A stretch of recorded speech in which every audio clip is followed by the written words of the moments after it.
साबिक वजीर आला और नेशनल कॉन्फ्रेंस के नायब सदर उमर अब्दुल्ला ने करगिल में पार्टी वर्करों से खिताब किया। उमर अब्दुल्ला कल अचानक द्रास में पहुंचे, जहां पार्टी के सैकड़ों वर्करों ने उनका जबरदस्त इस्तकबाल किया। उमर अब्दुल्ला ने पार्टी वर्करों से खिताब में कहा कि इंतजामिया ने उन्हें रोकने की खूब कोशिश की, मगर वो अवाम के जज्बात के पेश नजर यहां पहुंच गए।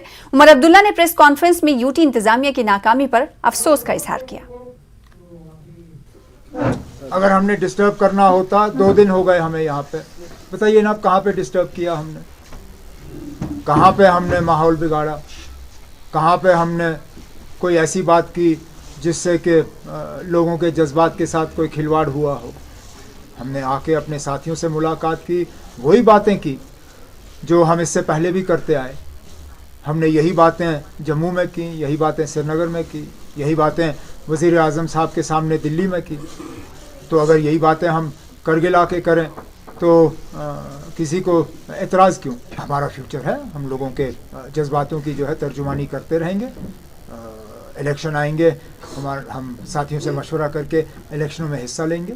यहाँ पे जो आपकी जो यूनिफाइड जो बॉडी बनी हुई है, उसमें नेशनल कॉन्फ्रेंस के जो मेरे साथी हैं वो उसमें एक बहुत अहम रोल अदा कर रहे हैं। यहाँ पे जो आपके CEC हैं वो नेशनल कॉन्फ्रेंस के हैं, जो आपके EC जो हैं वो नेशनल कॉन्फ्रेंस से ताल्लुक़ रखते हैं। तो नेशनल कॉन्फ्रेंस का एक बहुत अहम रोल बनता है यहाँ पे, और हमारी कोशिश रहेगी कि नेशनल कॉन्फ्रेंस को और ज़्यादा मजबूत किया जाए। आने वाले इंतखाब मैंने तो अभी गिन के आपको प्रोजेक्ट्स सुना के दिए, और ये 4-5 जो मुझे ऐसे ही याद आए।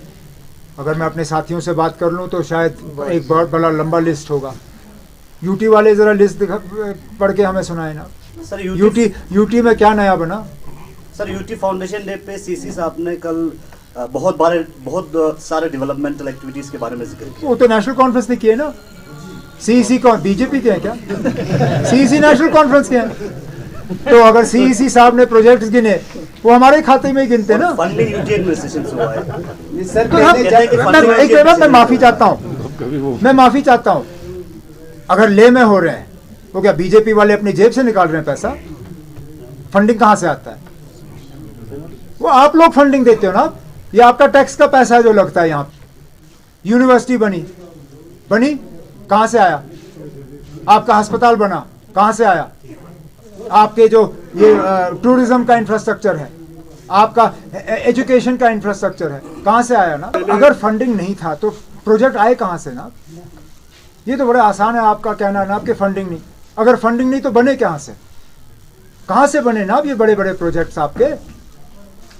आखिर आपके जेब से तो पैसा नहीं निकला। सुजला टनल कहाँ बन रहे थे आपके दौर में? जब आप फाउंडेशन स्टोन कब लगा ना? प्रोजेक्ट कब शुरू हुआ?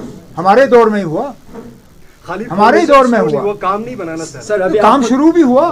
काम शुरू देखिए ना, रातों रात काम खत्म नहीं होता ना, लेकिन उसका प्रोजेक्ट अप्रूवल, उसके ओरिजिनल फंडिंग अप्रूवल, वो सारा हमारे दौर में ही तो शुरू हुआ। अब मुमकिन है कि अब ये जो अभी आपके LG हैं, ये फाउंडेशन स्टोन डालेंगे, उसके बाद रिटायर होके चले जाएंगे, नया LG आएगा, उसको इनॉग्रेट करेगा। काम तो किसने शुरू किया?